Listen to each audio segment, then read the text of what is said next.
Hello my dear student, অষ্টম শ্রেণীর English for today বই নতুন আরেকটি গুরুত্বপূর্ণ ক্লাস আপনাদের আবার ওয়েলকাম করছি। আজকের ক্লাসে আমরা এই যে পালস নামে যে পেসেজটা আছে সেটি খুব ভালো করে আয়ত্ত করার চেষ্টা করব। এই পেসেজ থেকে যে আমরা প্রত্যেকটা লাইনের বাংলা অর্থ শেখার এবং যে বোঝার চেষ্টা করব এবং ভোকাবুলারিগুলো যে আমরা মুখস্থ করার চেষ্টা করব। এবং এই পেসেজটা যদি আমাদের পরীক্ষা আসে সেক্ষেত্রে আমরা কিভাবে এমসিকিউ এবং যে প্রশ্নগুলোর সমাধান দিতে পারি সে বিষয়টিও শেখার চেষ্টা করব। So enjoy the class. তাহলে আজকের ক্লাসটি যে পালস। এই যে পালস দেওয়া আছে, পালস, তারপর যে পালস, এই যে পালস, এই তিনটা বিষয় পালস, পালস এবং যে পালস। তাহলে পালস মানে যে মুক্তা, মুক্তা, মুক্তা। এই যে শেষে যে আপনারা একটা মার্কস দেখতে পাচ্ছেন, এখানে একটা যে মার্কস দেখতে পাচ্ছেন, এটা যে এক্সক্লেমেশন মার্ক বলি আমরা। এটাকে কি বলি? এক্সক্লেমেশন মার্ক বলি।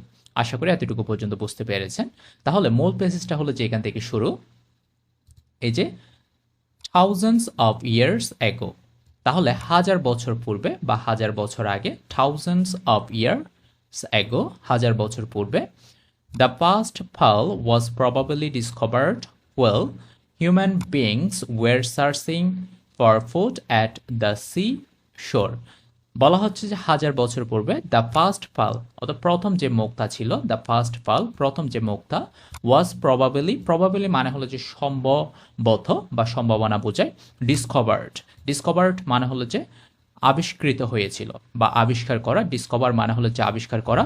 তাহলে ডিসকভার্ড মানে যে আবিষ্কৃত হয়েছিল। এই যে এখানে যে একটা বিষয় দেওয়া আছে, আপনারা একটু লক্ষ্য করেন যে একটা ওয়ার্ড দেওয়া আছে ওয়েল। এই যে হোয়েল নামে যে একটা ওয়ার্ড দেওয়া আছে, এই যে হোয়েল, এই যে হোয়েল, এই যদি হোয়েল থাকে, অর্থাৎ কোনো সেন্টেন্সে যদি হোয়েল থাকে, সেক্ষেত্রে হোয়েলের যে পরবর্তী যে সেন্টেন্সটা থাকবে সেটা যে কি কন্টিনিউয়াস টেন্সে থাকবে। সেটা কোন টেন্সে থাকবে?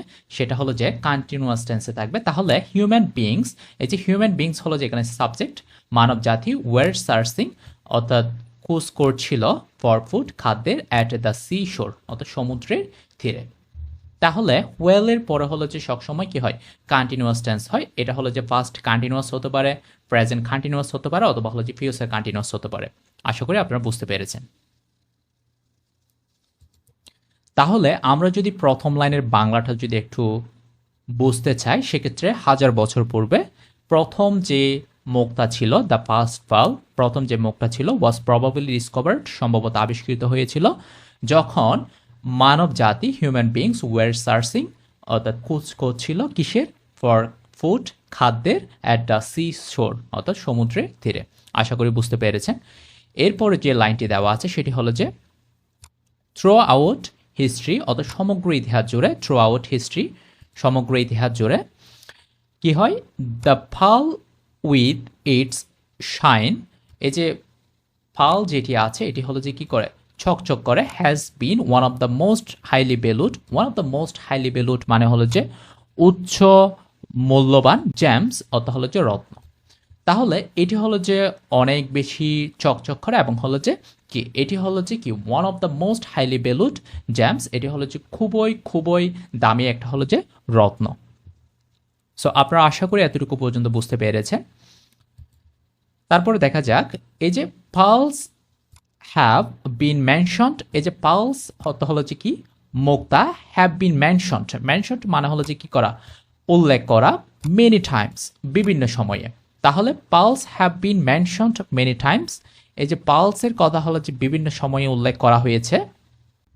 ইন রিলিজিয়াস টেক্সট অর্থাৎ ধর্মীয় যে লিখনি আছে বা গ্রন্থগুলো আছে সেখানে, অ্যান্ড এবং মিথোলজিস অর্থাৎ পৌরাণিক যে শাস্ত্রগুলো আছে সেখানে, ফ্রম দ্য আর্লিয়েস্ট টাইম অর্থাৎ যে প্রাচীন যুগে বা প্রাথমিক যুগে।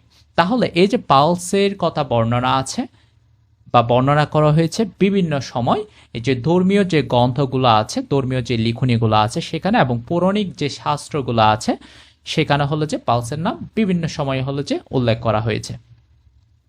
আশা করি আপনারা এতটুকু পর্যন্ত বুঝতে পেরেছেন যে আর্লিয়েস্ট টাইম মানে যে প্রাচীন কালে বা প্রাথমিক যুগে। তাহলে এখানে অ্যান্ড একটা যে কনজাংশন, এই যে ফ্রম একটা যে প্রেপোজিশন, এই যে দা একটা হলো যে কি আর্টিকেল, আপনারা সকলে জানেন যে।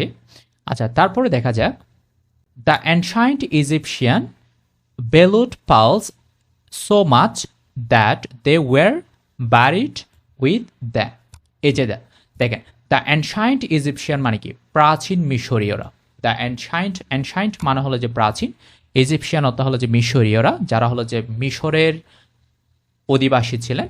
যেমন আমরা যদি বলি যে আমরা বাংলাদেশের বসবাস করি, বা আমরা হলো যে বাঙালি, বা আমরা বাংলাদেশি এভাবে বলে থাকি। যারা ইন্ডিয়াতে বসবাস করে তাদেরকে ইন্ডিয়ান বলি, যারা পাকিস্তানে বসবাস করে তাদেরকে পাকিস্তানি বলি। ঠিক একইভাবে যারা হলো যে মিশরের বসবাস করে তাদেরকে আমরা ইজিপশিয়ান বলি।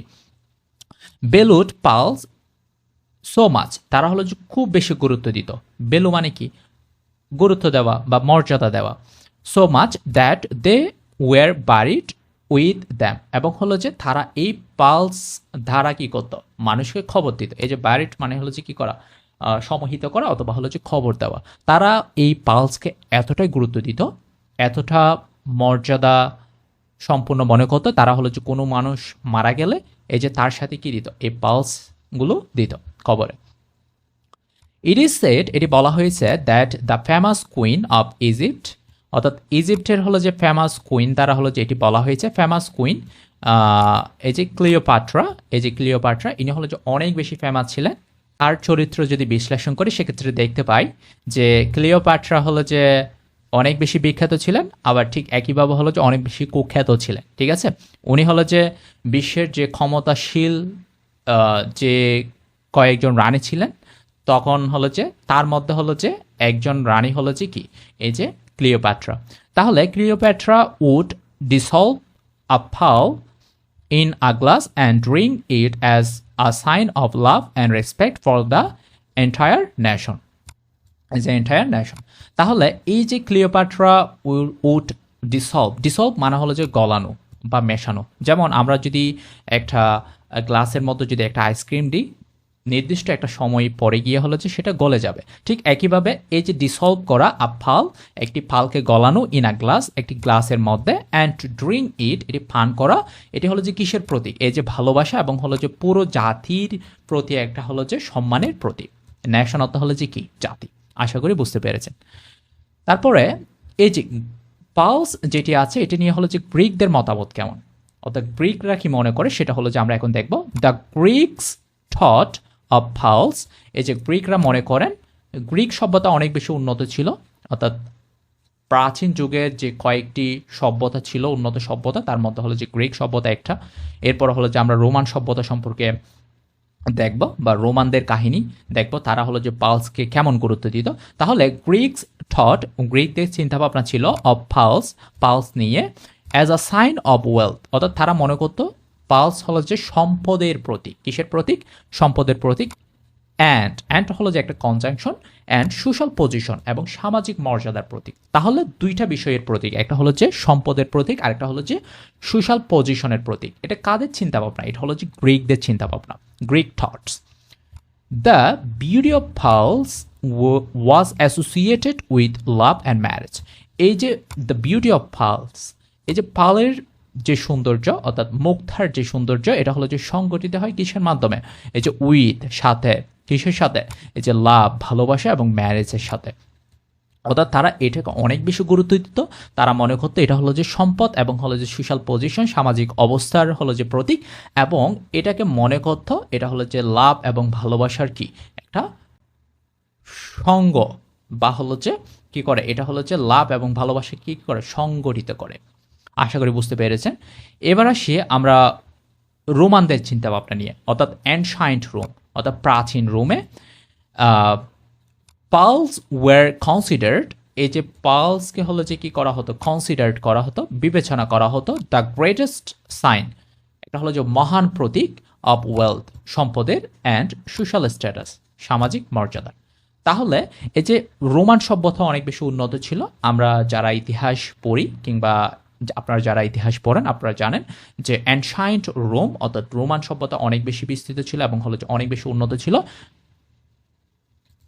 এই যে প্রাচীন রোমে হলো যে পালস ওয়ার কনসিডার্ড, এই যে প্রাচীন যে রোম ছিল সেখানে হলো যে এটাকে বিবেচনা করা হতো যে মহান একটি প্রতীক, কিসের, সম্পদ এবং হলো যে সামাজিক মর্যাদা, সোশ্যাল স্ট্যাটাস মানে হলো যে সামাজিক মর্যাদা, সাইন অফ, প্রতীক এর বোঝালো হলো যে আমরা প্রাপোজিশন অফ ব্যবহার করি।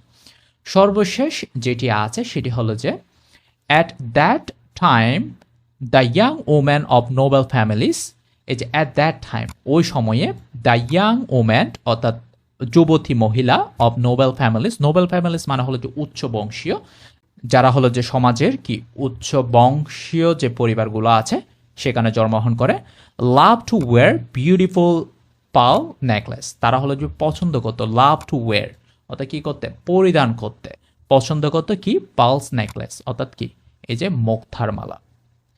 আমরা কি করি এখন হলো যে স্বর্ণের গহনা পরি, তারপর হলো যে ডায়মন্ড বেশি পছন্দ করি, কিন্তু তখনকার সময়ে হলো যে যারা নোবেল ফ্যামিলিস ছিল বা হলো যে উচ্চ বংশীয় নারী ছিল তারা হলো যে কি এই পালসের যে নেকলেস আছে সেটা পরতে খুব বেশি পছন্দ করতেন বা ভালোবাসতেন। The brave knights used to wear them, এই যে brave knights used to wear them in the battle for good luck, অর্থাৎ তারা মনে করতো যারা হলো যে ব্রেভ নাইটস মানে কি, অর্থাৎ হলো যে সাহসী যোদ্ধারা, ব্রেভ মানে হলো যে সাহসী, নাইটস মানে হলো যে যোদ্ধারা, ইউজ টু ওয়্যার অর্থাৎ হলো যে পরিধান করা, them the in the battle for good luck অর্থাৎ ভাগ্যের জন্য, সৌভাগ্যের জন্য। তাহলে ইউজ টু অর্থাৎ অতীতে কোনো কিছু কথ্যে বোঝালে অর্থাৎ অতীতের অভ্যাস বোঝালো হলো যে আমরা ইউজ টু ব্যবহার করব। যেমন আমি হলো যে খেতে অভ্যস্ত ছিলাম, আই ইউজ টু ইট, আমি খেলতে অভ্যস্ত ছিলাম, আই ইউজ টু প্লে। তাহলে অতীতের অভ্যাস বোঝাতে হলো যে আমরা ইউজ টু ব্যবহার করতে পারি, আর বর্তমানের অভ্যাস বোঝাতে হলো যে আমরা অ্যাম, ইজ, আর তারপর ইউজ টু ব্যবহার করতে পারি। যেমন I am use to play football. আশা করি বুঝতে পেরেছেন। তাহলে এটাও হলো যে আপনারা একটু মনে রাখিয়েন যে গ্রামাটিক্যাল একটা স্ট্রাকচার আপনারা হলো যে এটা দিয়ে হলো যে বাক্য তৈরি করতে পারবেন। সো এ ছিল হলো যে আমাদের পেসেস। আমি চেষ্টা করছি এখানে ব্যাটেল মানে হলো যে যুদ্ধের ময়দান, এই যে গুড লাক সৌভাগ্যের, এই প্রত্যেকটা শব্দের বাংলা অর্থ বলে দিয়েছে এবং প্রত্যেকটা লাইনের বাংলা ব্যাখ্যা দিয়েছি। আপনারা যদি এই পেসেসটা যদি পরীক্ষা আসে সেক্ষেত্রে আপনাদের প্রথম যে কাজ থাকবে সেটা হলো যে প্রত্যেকটা জিনিস খুব ভালো করে পড়া, তারপর হলো যে আপনারা এমসিকিউ এবং প্রশ্নগুলো সহজে আনসার করতে পারবেন। সো আজকে ক্লাসটি ছিল এতটুকু পর্যন্ত, পরবর্তীতে নতুন কোনো ক্লাস নিয়ে আবারও দেখা হবে। ততক্ষণ পর্যন্ত ভালো থাকবেন, সুস্থ থাকবেন। আসসালামু আলাইকুম।